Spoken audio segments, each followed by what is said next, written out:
मतदारसंघामध्ये 20 तारखेला मतदान होणार आणि 23 तारखेला राहुल पाटील आमदार होणार होणार होणार 100% होणार। की बंटी पाटील या ठिकाणी एवढा कच्चा नाही, कुणाचं बोट घेऊन या राजकारणात येणार।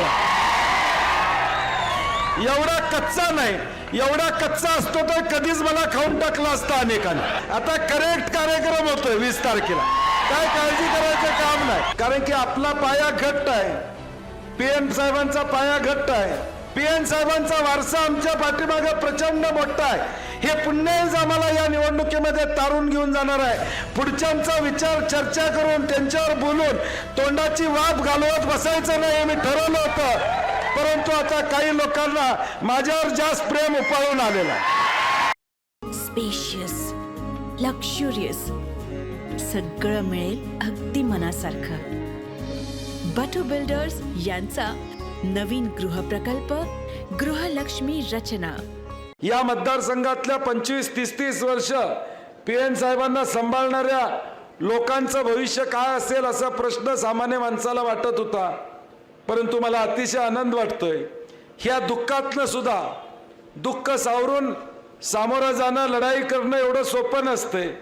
पुढच्याला म्हणणं सोपं असतंय की बाबा सावर, लढाई कर, आम्ही तुझ्या पाठीशी आहोत, हे आपण शब्द बोलत असतो, परंतु ज्याच्यावर येतो प्रसंग त्याचा त्याला माहीत असतं ही लढाई कशी करणं। आणि मला अतिशय आनंद एका गोष्टीचा, अभिमान एका गोष्टीचा आहे की या सगळ्या दुःखाला बाजूला सावरून राहुल पाटील आज ताकदीनं लढतायत, याचा आनंद मला निश्चितपणे या ठिकाणी। हे सगळं दुःख विसरून ज्या पीएन साहेबांनी या मतदारसंघातल्या लोकांना गेले 30-40 वर्ष जोपासलं, त्यांनी पीएन साहेबांना मोठं केलं, त्यांना मी वाऱ्यावर सोडणार नाही, त्यांना मी उघड्यावर टाकणार नाही। आता माझी जबाबदारी आहे त्या लोकांचा मुलगा म्हणून, त्या लोकांचा भाऊ म्हणून त्या सगळ्यांना ताकद देणं हे माझं कर्तव्य आहे। आणि या कर्तव्यातून आज राहुल पाटील गेले 3-4 महिने गाव टू गाव दौरा पहिला केला, लोकांच्या पर्यंत गेले, तुमचा विश्वास संपादन केला आणि आता एक वेगळं वारं या मतदारसंघामध्ये निर्माण झालेलं आपण त्या ठिकाणी पाहतो। हा सगळा इतिहास आपल्याला मागचा पुढे घेऊन जाण्याची एक मोठी संधी या निवडणुकीच्या निमित्तानं आलेली आहे, कारण की आपला पाया घट्ट आहे, पीएम साहेबांचा पाया घट्ट आहे। मी अनेक सभांमध्ये सांगितलं, आता सुद्धा बीएस दादा तिकडने येताना गाड्या पार्किंग बघितल्या, प्रत्येक गाडीच्या मागे पीएन साहेबांचा फोटो आहे, खरं खाली जो शब्द लिहिलाय निष्ठावन, तो सगळ्यात महत्वाचा आहे आणि तेच इंजेक्शन या करवीर मतदारसंघात द्यायचं आहे आपल्याला। तेच निर्देशन या करवीर मतदारसंघात आपल्याला द्यायचं आहे। ही निवडणूक स्वर्गीय पीएन साहेबांना श्रद्धांजली वाहण्याची आहेच आहे, त्याबद्दल दुमत नाही, परंतु निष्ठावंत म्हणून राहुल पाटील आणि पीएन साहेबांचा वसा आणि वारसा पुढे घेऊन जाण्याची निवडणूक या ठिकाणी असणार। आणि म्हणून आज सगळीकडं मतदारसंघात कुठेही गेलो तर पीएन साहेब म्हणलं की एकच शब्द येतो, निष्ठावंत हा शब्द या ठिकाणी येतो।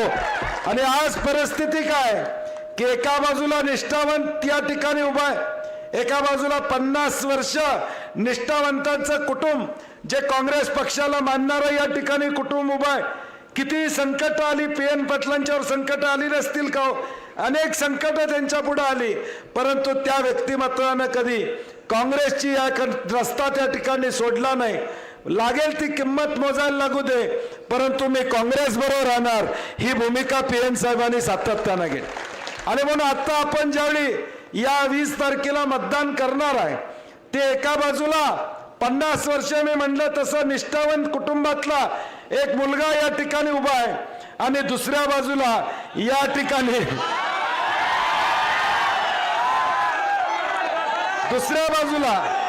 ज्यांनी बाळासाहेब ठाकरे साहेबांना, उद्धव ठाकरे साहेबांची गद्दारी केली ते या ठिकाणी उभे। आता समाजामध्ये ज्यावेळी दोन गोष्टी इथे येतात आपल्याला, आपण ज्यावेळी एखाद्या कोपऱ्यावर येतो, उजव्या बाजूला डांबरी रस्ता दिसतो, डाव्या बाजूला खड्ड्याचा रस्ता दिसतो, त्यावेळी माणूस डांबरी रस्त्याकडे वळतो, परत खड्ड्यात पडायला या ठिकाणी जात नाही. तुम्ही खड्ड्यात पडलात, जनता खड्ड्यात पडणार नाही हे या करवीर तालुक्यातली सुज्ञ जनता निश्चितपणे या ठिकाणी जाणते. आणि म्हणून आजची पन्हाळ्यातली सभा ऐतिहासिक सभा आहे. आज आम्ही करवीर मधलं तिकडनं येताना आबाजी पन्हाळ्यातलं हे पहिलं गाव आहे, प्रवेशद्वार आहे म्हणायला हरकत नाही. म्हणजे तिकडनं शंकरराव तुमच्याकडनं येताना हे पन्हाळ्यातलं पहिलं गाव प्रवेशद्वार आहे. माझी पन्हाळकरांना प्रामुख्याने विनंती आहे, गर्दी का काय एवढी? हे सगळी पुण्याई या PN पाटलांच्या, हे सगळी पुण्याई PN पाटलांच्या. हे प्रवेशद्वार आहे पन्हाळ्याचं. पन्हाळ्याची सुरुवात इथनं होणार आहे. माझी पन्हाळकरांना विनंती आहे की आता आम्ही सगळेजण या निवडणुकीमध्ये ताकदीने या ठिकाणी उभारलेलो आहोत. जुना सांगरोळ मतदारसंघ हा PN साहेबांचा बालेकिल्ला अनेक वर्षे या ठिकाणी राहिलेला आहे. गगनबावड्यातून आम्ही 10,000च्या लीडच्या खाली या ठिकाणी येत नाही, काळजी करू नका. या निमित्तानं पुन्हा एकदा BS दादा असतील, अनेक मंडळी जुन्या करवीर मतदारसंघातली इथं आहेत, साबळेवाडी बसणं सगळी लोक आहेत. मी तुम्हाला शब्द देतो की जुन्या मतदारसंघामध्ये सुद्धा मताधिक्य राहुल पाटलांना मिळेल, हा शब्द मी या ठिकाणी तुम्हाला देतो. आता राहिला विषय तुम्ही पन्हाळकर किती बॅटिंग करताय ते तर अवलंबून सगळं असणार. आता पन्हाळ्यात लक्ष आमचं सगळं पन्हाळ्याकडे असणार आहे. ज्या पन्हाळ्याला एक ऐतिहासिक महत्व आहे, छत्रपती शिवाजी महाराज, छत्रपती संभाजी महाराज, हा सगळा एक ऐतिहासिक संदर्भ या पन्हाळा तालुक्याला आहे. हा पन्हाळा तालुका स्वाभिमानी आहे. हा पन्हाळा तालुका कुणाच्या मागणं फरफडत जाणारा या ठिकाणी नाही आहे. पैशाला तर भाळणारा अजिबात या ठिकाणी नाही, धमकीला भाळणारा या ठिकाणी नाही आहे.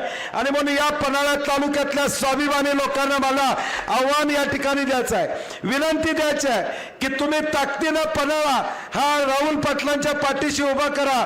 मी तुम्हाला शब्द देतो की पन्हाळ्यातल्या कुठच्या अडचणीला बंटी पाटील कमी पडणार नाही, हा शब्द या निमित्ताने या ठिकाणी दे.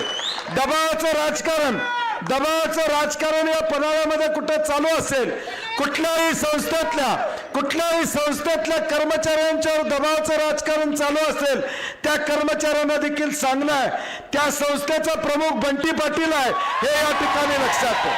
आणि मग कुठलंही राजकारण हे या ठिकाणी खपवून गेलं जाणार नाही. लोकशाही आहे, ज्याचा त्याला मत मागण्याचा अधिकार आहे, मतदान करण्याचा या ठिकाणी अधिकार आहे. कुणी दबावाचं राजकारण करत असेल तर त्याला बाजूला सारण्याचं काम या पन्हाळ्यातली स्वाभिमानी जनता निश्चितपणे करेल, हा मला प्रामाणिकपणे या ठिकाणी विश्वास आहे. आज अनेक मंडळी वेगवेगळ्या पद्धतीनं भाषणं करतायत. मी PN साहेबांच्या बद्दल बोलतोय कारण की आमच्याकडे पुण्य आहे तेवढे.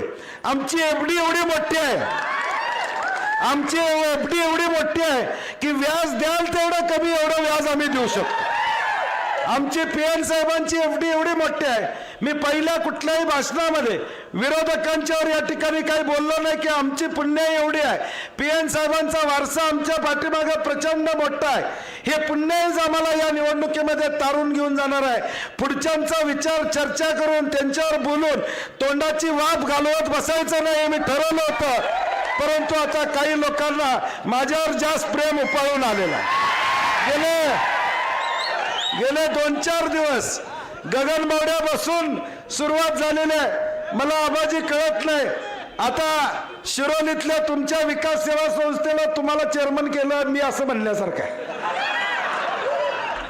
म्हणजे गगनबावडा माझा कारखाना, DY पाटील माझा कारखाना, त्याला हिनी मला कधी चेअरमन केलं मला काय आठवत नाही.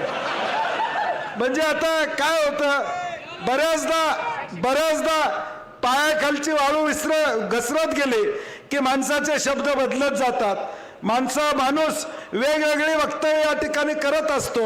हा अनुभव आता आपल्याला या ठिकाणी येतोय.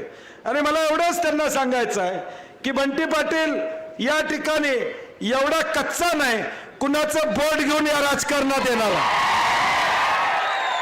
एवढा कच्चा नाही, एवढा कच्चा असतो तर कधीच मला खाऊन टाकला असता अनेकांनी. मी आता जे समर्थपणे उभा आहे तोच कुणाचे बोट घेऊन या ठिकाणी उभा नाही, तर जनतेच्या जीवावर या ठिकाणी उभा आहे. मला जनतेने या ठिकाणी जनतेचं बोट धरून हा बंटी पाटील या ठिकाणी मोठा झालाय.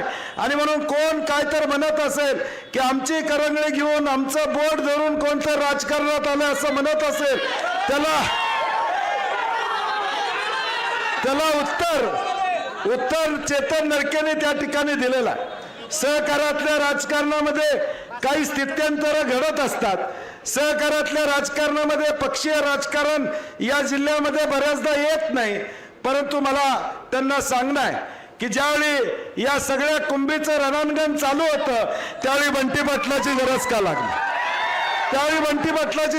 लागली, आणि म्हणून मला वाटते आता हे लक्ष विचलित करण्याची वक्तव्य आहेत. लक्ष विचलित करून मला वाटते त्यांनी काल जे बोलले त्यामुळे आणि 5-10 हजारचं लीड वाढलेलं आपल्याला. म्हणजे जसं बोलतील तिकडे एक विद्वान खासदार राज्यसभेचे महिलांच्यावर बोलले कोल्हापुरात, ते आमचे महिलांची मतच फिक्स झाली. जिल्ह्यातली महिलांनी ठरवून टाकलं की भाजप, शिंदे गट आणि अजित पवार यांना मत आम्ही देणार. हा पक्का निर्णय या जिल्ह्यातल्या सगळ्या माता भगिनींनी त्या ठिकाणी घेतला, पक्का निर्णय घेतलेला. आणि म्हणून हे सगळी जे वक्तव्य करतायत हे स्वतःचा खड्डा खणण्याचं काम त्या ठिकाणी करतायत. आणि त्या खड्ड्यात, त्यांनी खणलेल्या खड्ड्यात आपण फक्त धक्का द्यायचा 20 तारखेला. लय काय करायचं नाही, ती पोचल्यातच तिथं. आता लय काय तुम्हाला खटष्ट करायला लागणार नाही. आता करेक्ट कार्यक्रम होतोय 20 तारखेला, काय काळजी करायचं काम नाही. आता फक्त जरा धक्का द्यायचा, परफेक्ट कार्यक्रम होतोय, काय अडचण करायचं काम नाही. आता प्रचार चांगला झालेला आहे, हलगी जोरात वाटलेली आहे, काय आता काळजी करायचं काम नाही. ह्या मतदारसंघामध्ये 20 तारखेला मतदान होणार आणि 23 तारखेला राहुल पाटील आमदार होणार 100% होणार. अशाच नवनवीन अपडेट पाहण्यासाठी आमच्या KK न्यूज चॅनेलला सबस्क्राईब करा.